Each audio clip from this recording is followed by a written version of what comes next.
Drink it in, man. Deep left side carry on. Picks on the block. At the 5. At the 2. At the 1 to the end zone. Touchdown, Detroit Lions.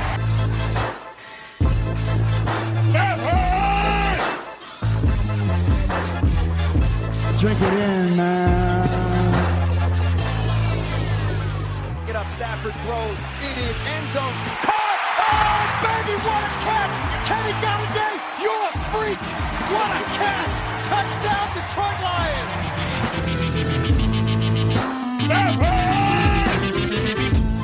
Cornbread!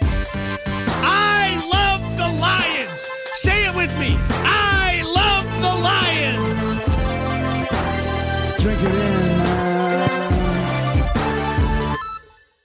Detroit Koolaid drinkers, what is going on? It is Friday. This is your host, Derek O'Cree. We are here on the Detroit Koolaid Cast, about ready to talk some Lions football. And this is going to be one of the bigger shows of all time. And because of that, I think you need to fill up your glass real quick before we serve up this Detroit Kool-Aid. So drink it in, everybody. Drink it in, man. So I got a big guest here on the show. And the reason this is a huge guest on the Detroit Koolaid Cast, because I've been trying to get this guy on for a long time. It's hard to get him, busy man. This guy could talk some sports. He's got some hot takes. He's got some great opinions. And you know, on the Detroit Koolaid Cast, I'm not trying to go get Kyle Meinke and his horrible haircut. I'm not trying to get that guy from the Free Press. You know, I call him the DB here on the show. I'm trying to get buddies, people I know, people that know their sports, love the Lions, and know how to talk some smack. And I think I got a really good guy that can do all of those and more today. So everybody, I'm excited to have him on. It's going to be a fun show. My buddy, Brian Niswonger, a.k.a. Chops, a.k.a. Choppy Chop. The man, the myth, the legend is here on the show. Chops, I'm so glad you're here. What's going on, man? How you doing?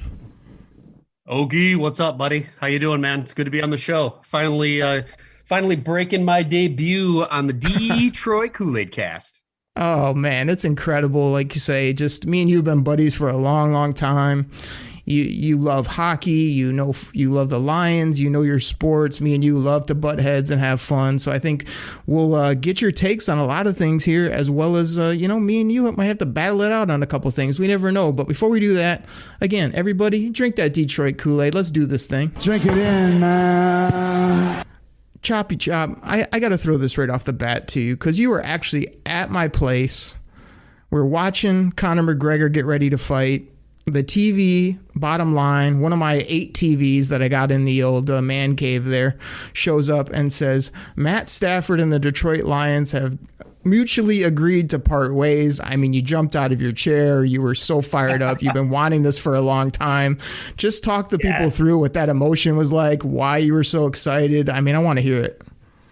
Oh, baby, let me set the stage for you, Oak. January 23rd, McGregor versus Poirier 2. Yes. At the Oakrey Man Cave. And what are we doing, man? We're kicking back some brews. We're hanging in the man cave. And I see scroll across. I say, whoa, Oak, what was that, man? What did that say? Kick it back. And we stare at the screen and I see it.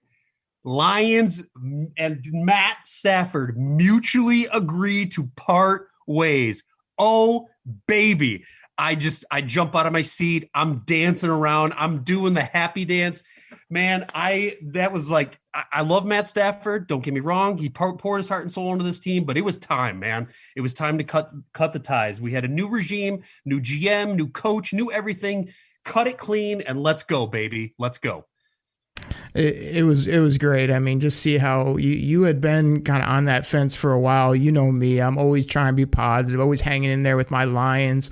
But I had kind of reached that point too, as much as I still would root on Stafford and felt like he was a good NFL quarterback. Like, I was pretty excited about it too, but not like you. And Chops, this is your first time on the show. So hopefully if we ever get you back, or as you get more, we have sound bites on the show. So if you're going to drop a "oh baby," I mean, at least give me a reason or a second to do it upright. Oh, baby.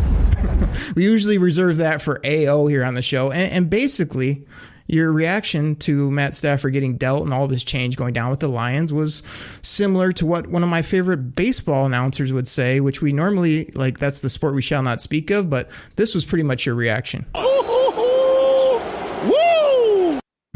Oh, Rod Allen, instant legend. So I want to follow up on that, man. Jared Goff. You've been big on Twitter. I mean, you can get a cheap plug in for your Twitter if you want, but you've been big on there talking about, look at this guy, give him a chance, team player. I'm real excited what they can do. I mean, tell me your excitement for Goff, why, and why you like what Brad Holmes has been doing. Yeah, man. I mean, look, I was one of the first one, I think a lot of people kind of looked at Goff as the throw-in on this trade, man, and I just don't see it that way at all. I mean, I'm not telling you that Goff's going to come in there and, be the league MVP this year. But, I mean, first of all, Brad Holmes absolutely fleeced the Rams. I don't care what you say. Agreed. I know you felt that way. You're getting on board with that. But when that trade went down, man, I was like ecstatic, because if you go back and you look at the way that Goff's relation, first of all, the way Goff started in the NFL, man, hot as fire, right? Came in and just that Rams team. Yes, they had a great D, but he lit it up, man. He was great. Takes them to the playoffs, takes them to the Super Bowl. Guy's got more playoff wins and Super Bowl appearances than Matt Stafford even has playoff wins. Start off the bat right facts. There. Then yes. you get going and you look, and not only did we get a quarterback, dude, we got picks. Baby. Lots of picks. We got picks. Lots of them. Lots of picks. Exactly. So, I think obviously, Goff's relationship with McVay soured. I mean, McVay himself has come back and said, hey, you know what? I didn't handle that the right way. I think Goff's got a chip on his shoulder. I think he is in a place now where he knows we want him, right? These guys, Brad Holmes, Dan freaking Campbell, they want him. So, you know what? He's got everything to go out and prove, and I think he's going to do it. So, Choppy, you're basically telling me we're going to hear this a lot with Jared Goff at the helm. Touchdown, Detroit Lions! Lots of touchdowns from number 16. Absolutely. And here's the thing that Chops kept telling me. He went on a big rant. We got to go to the game live and in person in the ATL. And Chops went on an infamous rant, which we can't replicate here on the show. But Matt Stafford's never going to get it done here. I've seen enough. It's been long enough. And like you said, to just see your excitement with Goff tells me that you truly believe that, like, not only did they get him and the picks, but you think this guy can come in here and be, a little bit less than, equal to, maybe even better than in some areas. And that excites me a lot because, I'm a picks guy. When I just saw the 2 firsts and a third, I'm like, yep, I will take it, because I had reached that point where I knew what we were going to get. I knew every year what it was going to feel like. Stafford makes some wow plays, make some turnovers, be a really good player, but not have enough team around him. So to get those draft picks, as well as what's Goff, like 26, in that range. I mean, he's right in that prime. He's rejuvenated, as you said. I mean, I think it's a total fun thing. I think Lions fans are so excited to see what Jared Goff can bring, just because it's different. They know his pedigree. They know the talent. I mean, this guy went number 1 overall, people. So let me ask you this, Chop. So you're totally in the range of just no quarterback. Just let Goff do his thing. If he's great, roll with it. If he's really horrible, figure something out later, right? Yeah, absolutely, man. I mean, I think we're in such a good spot with Goff right now. I mean, first of all, the guy comes in, he restructures his deal, right? So we get some cap space for his restructured deal. He takes care of us, right? Right off the bat. Brad Holmes talks to him, gets him to restructure the deal, right? So we know he's going to be our guy this year, right? I mean, you got an out clause with him in 2022. That's fine. But to me, it makes sense to run with this guy. We have a backup quarterback in the queue, and use these picks now to get your team better around him. I'm of the mindset of build the team, get the team going, 2021, 2022, build that team up, everything around him. And then if Goff just stinks, dude, you could draft your quarterback next year. Who cares? Or if he's good or serviceable or, not terrible. Run with him for the next 2 years, and you can draft your quarterback the year after that. So he just gives you so many more options, man. I mean, the 2-1s, the 3, you got a good quarterback. I think we're just in a great spot. And Oak, I'm gonna have to let me get out my paper here real quick here. I gotta take a shot at you right away. I didn't want to do it too early, but you got to get your fighting gloves on, buddy, because here's the thing. I remember a reaction from you of, why are the Lions putting it out there that this is going to be, there's going to mutually part ways. And the Oakrey GM mindset of, well, I'm going to sit back and I'm going to hold my assets and I'm going to let people come to me. Brad Holmes basically just took that junk, crumpled it up, baby, threw it in the trash, and did what a real GM does and says, hey, here's my aces. Come get them, baby. Make me offers. And guess what happened? Carolina came in. Denver came in. Obviously, the Rams came in. Supposedly, the 49ers came in. You got all these teams coming in and basically just said, oh, yeah? Okay, well, I'll see your 1. He's giving me a 1 and a 3. What are you going to give me? Oh, okay. I see your Teddy Bridgewater junk. Oh, this guy's going to give me all right, great. So he leveraged the deals and got the best quarterback that we could get and 2 picks in the first round and a 3rd. So I got to say, Oak, Brad Holmes is the man, and you got some. He took you to school, buddy. Took you to school. All right. Well, I appreciate this boxing match you want to have because I love that on the show, and that I'll punch back, right? Wait for it. Oh. Gloves are up, knockout blow. And here's the point. I'm not going to argue. When this came down, I did say that, and the reason I said that is because a lot of people here in Detroit were basically done with Matt Stafford and thought, hell, if we just let him go, or what was it, a few years ago, people were just like, just cut him and move on. So like when you come out and you say you're parting ways, yeah, I didn't know that there would be not only such a crazy market, but I just felt like, if you're ready to move on regardless, I mean, do it on the DL or whatever. But they came out. He was the first one to the market, which I think was important. If you would have waited to trade Stafford after some of these other deals went down, I don't know that you get that return. But, man, the Rams, I mean, it seems like a lot of the NFL was just really high on this guy. And, again, I've been a supporter. I got plenty of jerseys in the closet with number 9 on it. But I know you were a guy, too, that was just kind of like, hey, yeah, he can throw the football, but I need wins. I need playoff wins. I need, play under the biggest lights, all that type of stuff. So, I mean, I agree. It was a little bit different than my take. Congratulations, Brad Holmes. You did well by our football team, but I mean, yeah, I thought it was surprising that you come out and straight up say that and still get the return they got. I did think that was surprising. There's no question. But like you say, I mean, we could go back and forth all day. I don't know if you want to counterpunch, but I got to get into, we got the draft in 2 weeks. So I want to get your takes too on what's going down there. So do you want to hit me back and rub it in a little bit more, or do you want to keep this thing rolling? No, hey, listen, first shot's been thrown. I'm waiting for a good counterpunch. I got my, like I said, man, I got my list. I'm queued up, but no. Choppy's got notes here on the show. With it. Oh yeah. I got a whole bullet point, man. I'm ready to go, man. I got the playbook out.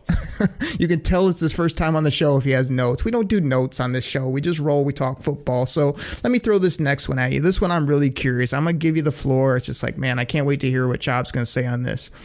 I want to know from you your draft strategy if you were the GM in this upcoming draft. And kind of what you think the Lions' philosophy will be as well, because we really don't know what Brad Holmes and Dan freaking Campbell is going to do.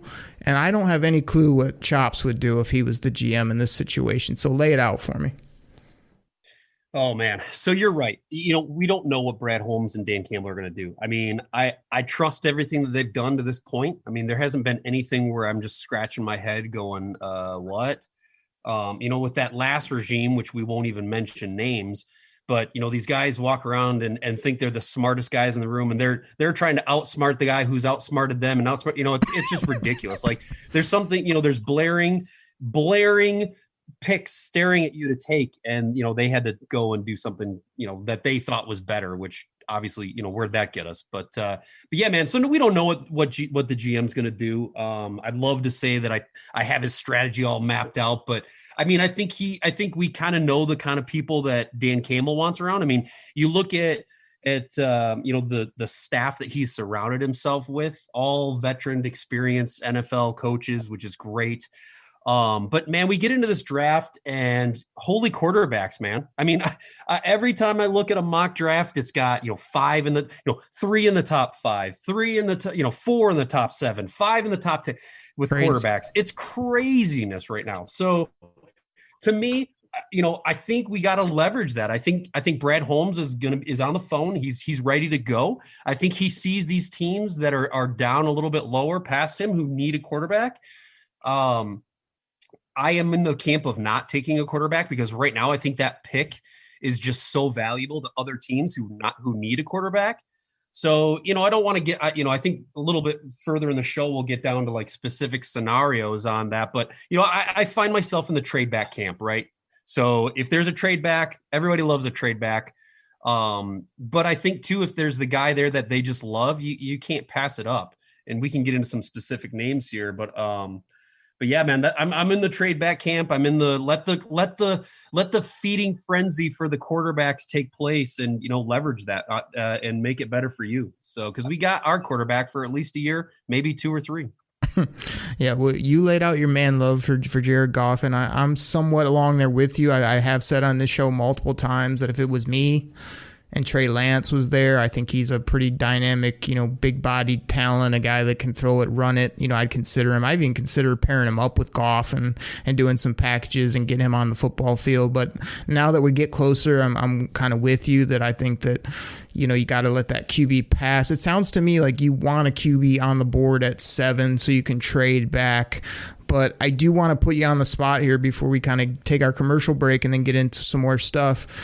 I guess you're the GM or what you're expecting to happen, however you want to take it. Like number 7, Penei Sewell's there, Kyle Pitts, all these different options. Let's just say a multitude of them are there. Well, what's kind of 1, 2, 3 or a couple best case scenarios that you're thinking at number 7 if they do have to make the selection? Okay, if we're making the selection, obviously it's going to depend on who's there. But man, I want a big, nasty freak who can catch the ball. And who else other than my man Pitts? I mean, he's it. He's the pick. If he's there, take him. Don't even think about it. I don't care that his title is tight end. I don't care that we took TJ Hawkinson 2 years. I don't care. Get this man to the D. Because you put him on the outside, you can put him anywhere, right? You line that man up with TJ and any of these other guys that we got. We got a lot of speed guys, we got a lot of slot guys. Dude's a freak. Get him, bring him in. That's a wow take for me. That's a Frank Ribble quad wow here on the show. I got to drop it. Wow! I can't believe Chops is coming on the show and repping Kyle Pitts. That would have probably been one of the last names I thought you would have brought up of all people, because you always seem questionable about some of these fringe positions and whatnot. So I've been on that train for a bit, but I'm starting to get on the Penei Sewell train, to be just quite honest. Like, it feels like there's a 60-40 chance that he could be there, and if I think he is, I think that could make our O-line dominant. But the fact that you want to just snag up Pitts, which the fact that people have him going like 4 or 5 just seems crazy. Like, I feel like it's only a couple spots he could slip, and he's obviously there for the Lions. So that's your guy. Do you think they would do it? You think the Lions would just say Kyle Pitts, the selection, put the 84 on him, sorry Herm, and just roll? Yeah, man. I think if he's there, my big white, he's my number 1 pass catcher, right? My number 2 pass catcher is Jamar Chase. If Jamar Chase is there, you got a real decision to think about. Again, Jamar is a true wide receiver. I'm a little hesitant because he didn't play last year, but those are my 1, 2 when it comes to pass catchers. And if they're there, you got to take them. I mean, I like our O-line right now. Of course, experts will tell you take somebody on the O-line in the first 10, you never go wrong, right? They're always worth their pick, 90% of the time. Wide receivers, not so much. I mean, you look at some of these stats, the last 10 years, wide receivers in the top 10 have not made Pro Bowls. But the way our team is right now, we know that pass catching is a huge need for us. And I mean, I want to get somebody for Goff to sling the ball to, man, because like I said, we got our burners. Now just give me that freak. Wow, that, like I said, I'm really anxious to see what happens, because I think Kyle Pitts really, him and Hawkinson dominate the inside part of the field. He's the biggest body in the draft from a pass catching perspective, so the Lions don't really have that. They've added some speed. I think that would really be dynamic, especially with Swift in the backfield and whatnot. But they are going to have to address the defense in other areas. So, Chops, we might as well just talk more draft. But before we do that, let's go ahead and get our great sponsors in here. Choppy beat me up a little bit on a couple things. We had some fun here in the beginning of the show. So we're good. Our sponsors and me come back. I mean, we're talking more draft. I got some things I want to throw out at Chops. He's got some hot takes on a few players that you're definitely going to want to hear. And then I want to ask him kind of, are we fixing the D, or are we just bolstering this O and letting it roll, as well as kind of where he's at with the 2021 Lions when they really hit the field. So everybody, we'll take a quick break. We'll be right back. Detroit Kool-Aid drinkers, I am fired up. I am excited to tell you about one of our new great sponsors. Now, by now, most of you have probably heard of Reality Sports Online, the powerful fantasy sports platform where owners get to build and manage their fantasy team like a real NFL general manager. But the question is, have you tried it? I mean, it's time to go see what the buzz in the Dynasty fantasy community is all about. Free agency, multi-year contracts, rookie drafts, multi-team trades, franchise tags, contract extensions, first-round rookie options, and so much more. Think it sounds complicated? It's not. The best thing about Reality Sports Online Fantasy Front Office is that it doesn't take any more time than a standard league. It just requires more strategy. Do you think you're among the fantasy elite? Well, this is the platform to test your mettle. Still not sure? You can test your general manager skills for free in a mock free agency auction. So here's what I need all you guys to do. Head over to Reality Sports Online. You'll hear me talk about it on the show and call it RSO. Head over to Reality Sports Online and check them out right now. Everybody, I want to take a quick pause and tell you about my other Lions podcast. Now, on this show, I serve up that Detroit Kool-Aid on Wednesdays and Fridays. But on my other podcast, that drops on Thursday mornings. That's called Believe, and that's spelled B-L-E-A-V in Lions, Believe in Lions with myself, and Lions legendary safety, Benny Blades. That's right, me and Benny Blades chop it up talking football. He's hilarious. He makes me laugh. We get in a bunch of arguments, and, he talks about the U all the time. It's all about the U. It's all about the U. But Benny also talks about the Detroit Lions. He was a great player on the field. He has great stories. Love his football knowledge across the board. We have a bunch of fun. So everybody, hit that subscribe button. Find it on your favorite podcast platform. Again, that's Believe in Lions with myself and Benny Blades on the Believe Podcasting Network. Check it out. We thank you so much for the support. What's going on, Detroit Kool-Aid drinkers? We are back from the break. We thank you so much for listening to the show. It really helps if you hit that subscribe button, share this with a friend. Go hit that subscribe on iTunes, Spotify, Google Play. You can tell Alexa, play the Detroit Koolaid Cast. She'll do it. We're on Amazon Music, all those different things. So please go ahead and check that out, as well as if you leave a review, or you can find me on Twitter at Derek Oakrey. Always talking football, fantasy football. Me and Chops are big rivals when it comes to fantasy football. He thinks he knows everything, as you could tell on the show. I usually end up beating him like I did this past year in the playoffs. But Chops, you want to throw out that Twitter, or you got anything to promote here on the show? I'll give you a shot here. Yeah, hit me up at Chops in the D on Twitter. So, I got my following going here. Oakrey, of course. Statistically speaking, when you're in 47 leagues, you're going to finish in the top 5 in at least one of them, and then you're going to tout around your championship belt. So, that's cool, man. Yes, cool. But I will give you props, man. You did take me to the woodshed and whoop me down in our playoffs this year. So in the good old Reality Sports Online, but not that anybody. You just got to play the numbers. You get in enough leagues, eventually, the bird's going to crap on you. I mean, not that anybody's counting, but I mean, the playoffs and when we were down the ATL, it was the Falcons versus our Lions fantasy football teams, and the Lions whooped your tail just like they got a victory on the football field where we were going nuts. So, I mean, I'm just saying. So, nobody wants to hear about our teams, but that is some fun competition. If you want to talk hockey. Yeah, I said hockey. Go hit up Chops in the D there and talk some Red Wings hockey, Michigan hockey. Real good fan there, helping me out with my fantasy hockey team. Which again, I'm on a streak. I may win the championship, which would be incredible. But we got football to talk about. So, Chops, man, we got some other players I want to ask you about. You had a really scorching hot take, I thought it was recently, about Devontae Smith. You want to go ahead and lay that out for the people? Yeah, man. Look, kid was amazing in college, right? You can't take anything away they did in college. I just do not see his game translating into the NFL. Everybody's bigger, the game is faster, and I don't think he's going to be able to stand up to these corners when they're standing him up on the 5-yard line. And I think they're going to push him around like a rag doll, man. I just can't see it. I cannot see him going to a team and just blowing up like, a lot of these people are putting him up over Chase, which is mind boggling to me. I just don't see it. And I'm not going to apologize for it because I think his game just does not translate to the NFL to me. So mark it down. April 15th, Chop says Smith going to be a bust.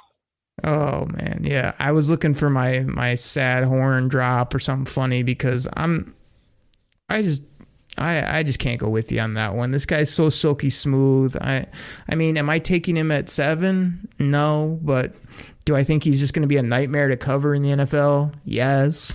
Like, the kid is just smooth as silk. He can run every route. You can't get your hands on him. Like, I just think he'll be dynamic both on the NFL football field and especially in fantasy football. But, we can beg to differ on that. I thought that was interesting that you think he's just going to get beat up. Everybody is making a big thing of his weight. And Benny Blades loves him because he won the Heisman Trophy. And I'm like, hey, Benny, I like the kid, but I'm not taking him at 7. Okay. But there are some mocks out there that have him. I haven't seen many mocks that have him above Jamar Chase, but people are pretty high on him. So let me throw another Alabama receiver at you. Jalen Waddle's been talked about a lot. This guy's got crazy speed. I brought up some tape on him, and man, he just runs away from people. He had some injury issues, but seems to be a really good kid that people are. I know Jeff Risdon from Lions Wire is like, man, this is my pick at 7 for the Lions. He's a game changer. He's the type of guy they need. Run the card to the podium is pretty much what he was saying to some degree. So where are you at with Jalen Waddle, if that was the pick, or what's your thought of the player? I like Waddle. I think he's a good receiver. I definitely have him over Smith when it comes to the Bama receivers. Size is a little bit of concern for me for the Lions. You're right. He's 5'10". He pretty light. He does not. I don't think he's the guy. I think we have enough of his type of guy on our team. I wouldn't be upset if they did take him. He's got blazing speed. He is definitely explosive. He just pops off the line of scrimmage, man. I mean, I love his tape is fun to watch in college. Let me get you. But I don't necessarily love him on our squad. So I think someone's going to love him. I can see, someone like the Eagles going him and loving him. But maybe Miami, but I just, I don't want him on my team the way we're built right now. Chops, let me ask you this. Like, the Lions for the last, 5-6+ years, it seems like they've had those big body go up and get it guys. Now, I don't know that the guys we have now have what Waddle has, but I do think we have speed to some degree, as well as guys that can get up over the top of the defense and maybe catch some deep balls. I mean, I think Lions fans might be watching some of these guys compared to what they're used to seeing, and I don't know, might say this. Damn! I think they might be wowed by some of this speed and different type of receivers. Are you excited about kind of like the new type of wideout and maybe even some of the new defenders, new type of offense, everything that we're going to see that's brand new with the Lions? Yeah, absolutely, man. I am totally stoked about what first of all, what Dan Campbell and his staff is going to do with the team that we have. The defense, historically bad last year, right? So, but I think he's going to have to evaluate what he's got, and he's going to have to start going into putting people in a position where they can actually do things well that they're good at. I think I don't know what I don't know what Matt Patricia was doing. I'll just put it out there, and I hate to even say that guy's name, Matt, Pat, whatever, man, dude. Who knows what the heck they were doing? It was so bad. Don't give me a rocket scientist when I just needed a defensive coordinator. Okay, is that what I got to say? Do you want to throw me under the bus again because I was a big Matt Pat guy for a while? More out of the people that we. You want to throw me under the bus for being a Matt Pat guy, or what? This is your chance. No. Listen, you drank the Kool-Aid, and I was a Matt Pat guy for a while too, man. I thought, I know a lot of people cringe about the Patriot way, but man, I was on board for a couple years there, but man, the wheels came off the bus. And then I was just like, okay, just pull the bus over and set it on fire because it's done. It's another one where I'm just like trying to root on my team. I'm trying to believe in this new way. And like you did know after probably that second year that, this guy just doesn't have it. I don't know what it is. He might be book smart, but on the sidelines, he just look like a dope. Charles Barkley has a lot to say about him. That's terrible.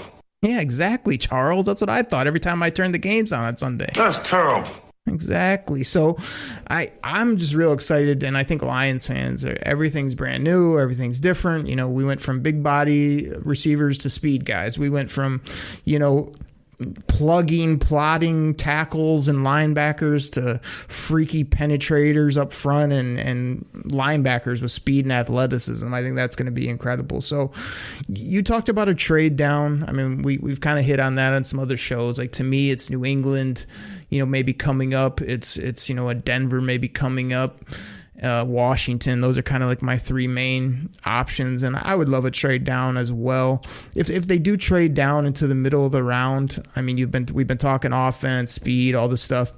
We know the defense is terrible, and Charles just told us that multiple times. So it's like, how are we going to get that fixed? If you trade down to the middle of the round, are you going to address defense and go after a Micah Parsons or one of these other defenders that can get after the quarterback or can actually tackle someone or maybe actually cover someone? Are you going to attack that at all? Yeah, Oak. Look, I think it's very clear. You look at our defense. We have two just glaring holes that need to get covered, and it's speed at the linebacker position. And it's our secondary. I think Jeff Okudah is going to have a much better sophomore year. I think I think the rocket scientist probably confused the poor kid and trying to get him to do things he doesn't even know what the hell he's saying because he's speaking freaking Russian.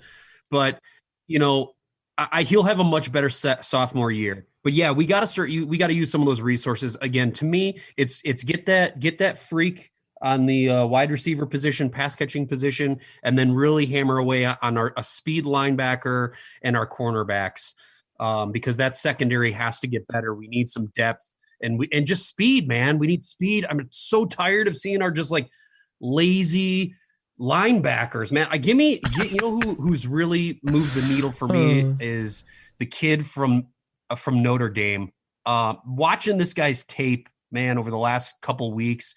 He's a freak too, and I love him. I think if you can look at him at that linebacker position, I think he's going to fit the mold. But yeah, we got to get some speed in that linebacker, and we got to work on our secondary for sure. Chops, I've been known to mess up a name here or there on the show, but I can do this one. Jeremiah Owusu Karamoa. There you go. That's the linebacker you want. The guy can run, cover. He's the new age linebacker. He's got no character off the field issues like Parsons. I love that player as well. It's just if they move down in the middle of the round, maybe. But I think there's a lot of linebackers in this draft. When I'm doing my 8 million mocks that you see on Twitter or that I'm trying to get my practice in, I feel like you can get guys in rounds 2, 3, or 4 that are nice. And and I'm always trying to play the board. You know that. What's my thing, Chops? I want depth and I want value. That's what I'm looking for when I'm drafting players, whether it's fantasy, real life, whatever. So I think you got to play this board, and like there's so many receivers, there's so many, there's a good amount of tackles and whatnot. So you can wait on some of these other positions too. Like I said, like linebacker. Now you mentioned corner. This is one thing that jumped out to me big time when we're talking about like, do we fix the D or do we just go crazy in the offense? I didn't even really think about it till recently. The Lions are just an abomination at the safety position. Like, we got my guy Tracy Walker, who was just, I mean, he fell off the map last year. I don't know what. He had a kid, and like you said, the coaching staff did him no favors. He didn't even play half the time. Then when he did, he still was getting roasted, toasted, and extra crispy in coverage. But it's like, I expect Tracy to be nasty this year. I think they'll just cut him loose and really put him in better positions. But as I was thinking about it after that, I mean, it's been a couple of years now. I've been trying to stand up for, Harris back there, and he just continues not to do much. But maybe if they let him loose too, or maybe blitz him more, whatever the case may be, he just seems like a washout third-round pick at this point. But after that, we got no one. I'm talking no one. We picked somebody off Buffalo, Scrap Heap, and people were saying the other day that he's like our second-best guy under Tracy Walker, Dean Marlowe. It's like, we need to get some safeties, and this is a nice safety crop too. In the probably rounds 2 to 4, you can find a nasty safety. So as much as you said corners and backers, I'm looking at I'm looking at safeties, and then on the defensive side of the ball, yeah, I need a guy that's better than Jamie Collins, because Jamie Collins is not a fan favorite of mine. I know he's around, but I need a guy that can just snatch the job from him when he either is loafing out there or when he needs to be replaced, which is right now. So that's kind of where I'm at, man. Get me a nasty safety that can either run and actually get his hands on a football once or twice. That would actually be a good thing for the Lions. Maybe intercept the ball. They ever heard about that? Or lay that lumber and be able to come down from the safety position and just knock someone's head off, like Benny Blades used to, number 36. Yeah, absolutely, man. That's definitely where we got to focus. I know a lot of people, the sexy pick is an edge rusher, and right. I get it, and I understand that when you pressure the quarterback, it makes it harder on him, but it doesn't matter if you make it harder on him if no one's covering the guys down the field. Exactly. We could not cover whatsoever. Listen to this. Like, before I ask you kind of about the 2021 Lions expectations, like, listen to their front line. I mean, I'm not like, we couldn't get after the quarterback worth a damn for 2 years, but right now our front line is Flowers, Hand, Brockers, Okwara, Austin Bryant, Pennicini, Nick Williams, Charles Harris, and then you got Julian Okwara coming off the edge as well. So it's like, that's a good amount of bodies right there. I would go after those other positions like you mentioned and kind of let some of those guys hunt, like Austin Bryant, Hand, Okwara, Flowers especially. Like, let them do their thing. Yeah, absolutely, man. I think as much as it pains me to say it with how historically bad our defense was last year, I have no problem with our defensive line right now, and really I have no. It's funny because I shouldn't think this way, and I don't know why I do, but I don't have problems with our line. I think our O-line is solid. I'm a depth guy, a later depth guy on the O-line would be great, but I'm fine with the way our lines are right now. I think we need speed, skill positions, and that's what's going to put us over the edge, and I think that's where they got to focus on in this draft, hands down. That's interesting, and I like it because it's been a long time since we've been able to say the lines are either pretty decent or above average on the lines, and people are probably listening right now going, what do you mean okay on the lines on the defensive side? We haven't got a sack since 2018 it feels like, but I just think, those guys were just not used properly. I mean, they just weren't able to get after the quarterback. They're too worried holding their point. And I kind of agree with you on the offensive line. I feel like I've always been a proponent on this show of like, hey, we can't draft 5 starters. Okay. I can't take 5 number 1 picks on my offensive line, but we already got 3 up there, and you should be able to figure out the right side on the cheap. But like I said, if Penny Sewell's there, I'm taking him, and then anyone can play right guard for me at that point. point. So I agree with you. The trenches are going to be better than expected because most people kind of like our O-line and think our D-line is trash, but I don't think so, especially if they add a body, either a vet or another guy that can pressure, even from the linebacker position can pressure. So it sounds like you want to load up on O, and then you're just going to you're going to figure out the D, both mostly in the draft. So I got you right there. Yeah, pretty much. I mean, I don't want to load up on the O, but I definitely want to get the best pass catcher that we can get. And there's definitely some guys in the later rounds too, man. I mean, I love that Eskridge kid out of Western. Oh, as much as it pains me to say that I love a Bronco as a Chippewa, fire up. But I mean, he'd be a great steal if we can get him in a later round. I think that, as far as, I want to touch base too, because I know a lot of guys are really big on these two O linemen, Swell and Slater. I'm a little the only concern I have with them is they didn't play last year. They have not played football. When camp comes around, they will have not played football in 18 months. You've got a 300-pound monster coming at you, and you got to stop that. I don't care if you haven't done that in 18 months.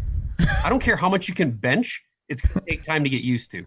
So I'm not saying they're busts. Don't be putting words in my mouth, Oak. I can already see the churning going on. Can you feel the head, frustration on that side of the mic? I do have a little hesitation on those two guys. All right. Well, Chavs, like I said, we're having a good show. I'm letting you beat me up, take a few shots. Now it's my turn because this is a classic choppy chop take, everybody. Like when we used to be in fantasy leagues, Chops would never draft anybody that was ever injured. He'd take no risk whatsoever. Like, did you ever think these guys have been out all year, staying healthy, lifting, running, getting themselves in phenomenal shape, studying playbooks? Like, I doubt they're sitting on the couch eating Doritos and pizzas and just screwing around all day. So, like, that's just a horrible take, but it's a chop take. I'm going to assume the worst, and I'm going to think these guys are they've fallen off the map. They forgot how to play football.